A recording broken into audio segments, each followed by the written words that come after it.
All right, let's jump right in. Think about this for a second. You've got the world of modern, fast-paced, high-stakes finance. Now imagine that entire world has to operate by a set of ethical principles that are over 1,400 years old. That's exactly what we're digging into today, this really fascinating intersection of global banking and Shari'ah compliance. And yeah, that brings us to the big question, doesn't it? How on earth does a massive billion-dollar bank, an Islamic Financial Institution, or IFI, make sure that every single thing it does, every product, every transaction, lines up with these ancient principles? This isn't just a thought experiment, it's a huge operational puzzle. You see, for a long time, the problem was that everybody was kind of solving this puzzle their own way. The source material we're looking at highlights these observable inconsistencies in how different banks were applying the rules. And that's not just messy. It's actually pretty dangerous. When there's no consistency, it starts to chip away at the trust and credibility that the whole Islamic finance industry is built on. So, to really get our heads around how the industry fixed this, here's how we're going to break it all down. We'll start with the challenge itself, then look at the global rulebook they came up with. We'll talk about the people involved, walk through their 5-step plan, meet the team that guards this stuff day to day, and finally, we'll wrap up with why all of this is so important. Okay, first up, that core challenge. The issue wasn't a lack of rules. It was about getting everyone, every bank everywhere, to follow the same set of rules. The goal was to build a system that customers, investors, and regulators could all look at and say, okay, I trust this. And the source material has this fantastic way of putting it. It calls the Shari'ah Compliance Function the backbone of the entire bank. Just think about that. A backbone isn't just an extra feature. It's the central structure that holds everything up. Without it, the whole thing just crumbles. So, if the backbone of your entire industry is a little wobbly, what do? Well, you create a global standard, a single universal rulebook that everybody agrees to follow. And that's where this organization called AAOIFI steps in. The big solution here is something called Governance Standard Number 9, created by AAOIFI. That stands for the Accounting and Auditing Organization for Islamic Financial Institutions.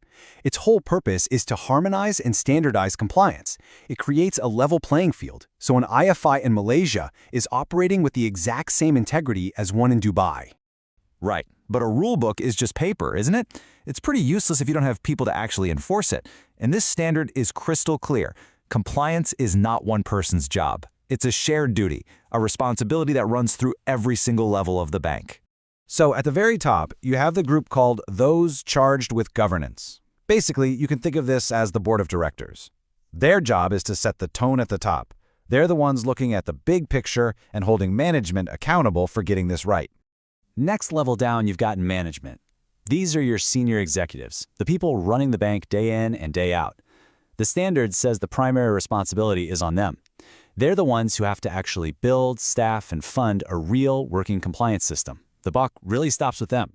And this is where it gets really unique. You have the Shari'ah Supervisory Board, or the SSB. Now, this is an independent group of specialized Islamic jurists and scholars. They are the final say on all Sharia matters, and their rulings are binding.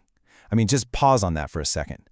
This means a board of religious and ethical experts has final non-negotiable authority over a multi-billion-dollar company. That is a level of oversight you just do not see in conventional finance. So what you're seeing here is that it takes all three of these groups working in sync.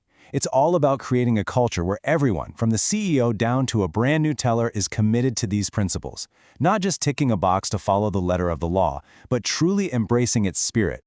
Okay, so we know who's on the hook for this, but how do they actually do it? How do they build that culture? Well, there's a clear 5-step process for that.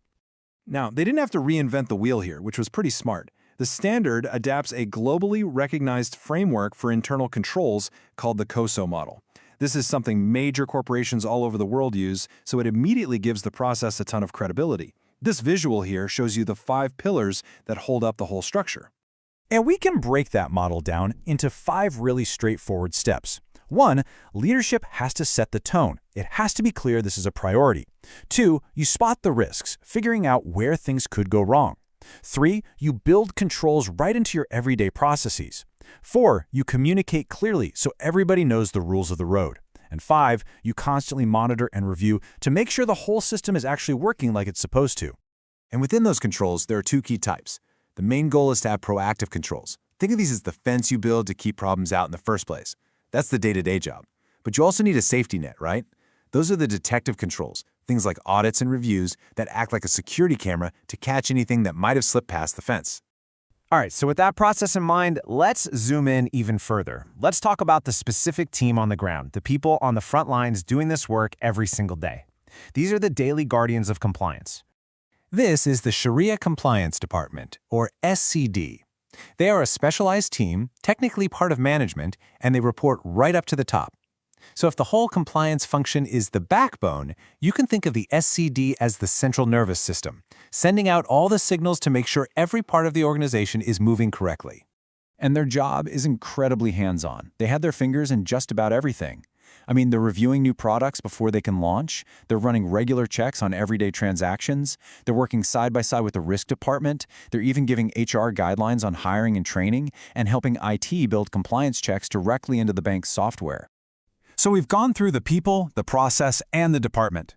Let's pull back now and look at the big picture. Why does all this structure, all this standardization, really matter in the real world? You know, this one quote from the source material really just nails it. The whole point of all this work is to increase the credibility of Shari'ah compliance and boost the confidence of the broader stakeholders. And those stakeholders are everyone: customers, investors, employees, regulators, the whole shebang. So at the end of the day, here's the big takeaway. This whole standardization effort isn't just about adding more rules and red tape. It's about building a foundation of trust. It's about making sure that a global, multi-billion-dollar industry is built on integrity and on principles that mean the same thing no matter where you are in the world. And that kind of leaves us with a final question to chew on. This standard is a fantastic framework for the challenges we face today. But as finance gets even faster, more automated with things like AI, and more interconnected globally, how are all of our methods for ensuring ethical compliance, Sharia or otherwise, going to have to evolve just to keep up?